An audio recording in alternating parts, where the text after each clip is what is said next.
हम अक्सर देखते हैं कि जब भी किसी की एक्सीडेंट होती है या तो फीमर की हड्डी टूटती है या फिर टिबिया या फिबुला, यानी कि लोअर पार्ट की जो हमारा बॉडी है उसकी हड्डी फ्रैक्चर होती है और उसे जुड़ने में अमूमन बहुत ज़्यादा समय नहीं लगता है।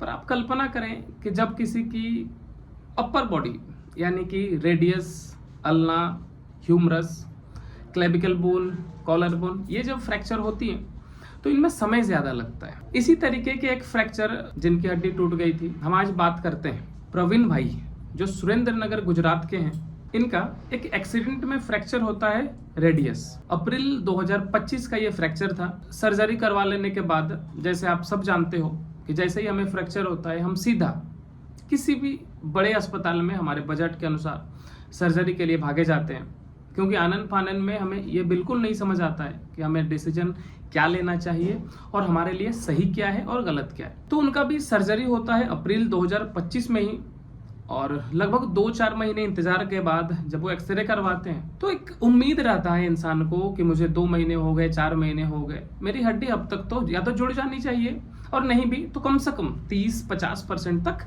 इम्प्रूव हो जानी चाहिए। तो पहुंचते हैं सितंबर महीने में, एक्सरे करवाते हैं, ग्रोथ नहीं थी।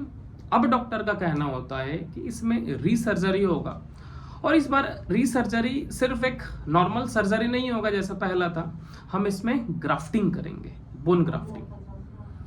अब उन्हें थोड़ा सा डर लगने लगता है, क्योंकि बोन ग्राफ्टिंग का मतलब ये नहीं होता है कि जिस जगह पर आपका फ्रैक्चर है सिर्फ उसी जगह पर ऑपरेट किया जाएगा, यानी काम सिर्फ उसी जगह पे होगा। इसका एक और मतलब भी होता है कि आपके कमर में से किसी एक छोटी सी हड्डी का टुकड़ा निकाल के उसे आपके फ्रैक्चर वाले एरिया पे फिट किया जाता है।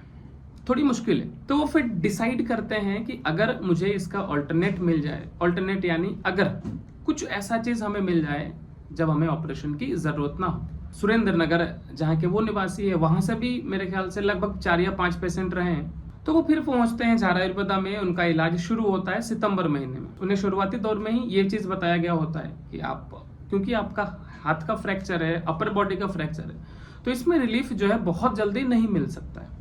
तो ऐसा करते करते लगभग 1.5 महीने बाद 4 मेडिसिन, उसके बाद लगभग 2 या 2.5 महीने तक उनको 7 मेडिसिन इस्तेमाल हो गया। लगभग 60, 70, 80% तक वो रिकवर हो चुके थे। जहाँ तक वजन की बात करें तो इलाज लेने से पहले झारा आयुर्वेदा में लगभग 4-5 किलो तक का वजन उठा लेते थे, और उसके बाद लगभग 7 मेडिसिन इस्तेमाल करने के बाद जनवरी 2026 का उनका कंडीशन ये था, 10 किलो 12 किलो तक का वजन वो ले लेते थे। फिर भी उनको एक चीज बताया गया है कि अब थोड़ा सा सावधानी रखोगे, क्योंकि जब हम थोड़ा ठीक होने लगते हैं तो हमारे मन में जो डर है वो जाने लगता है।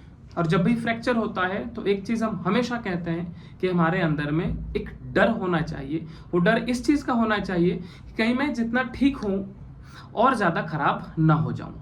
तो इसी तरीके से वर्तमान स्थिति हमने आपको बता दिया।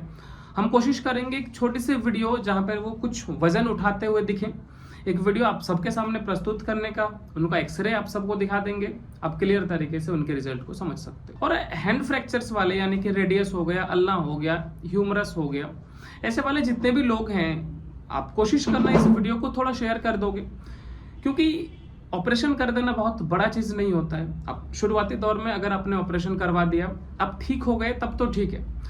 अगर किसी वजह से आप ठीक नहीं होते हो कंप्लीट तरीके से, अगर आपको रीसर्जरी यानी ग्राफ्टिंग के लिए जाना होता है, तो हमें थोड़ी समस्या आने लगती है, फाइनेंशियल समस्या भी आने लगती है, और धीरे धीरे हमारी हड्डी भी कमजोर होती चली जाती है।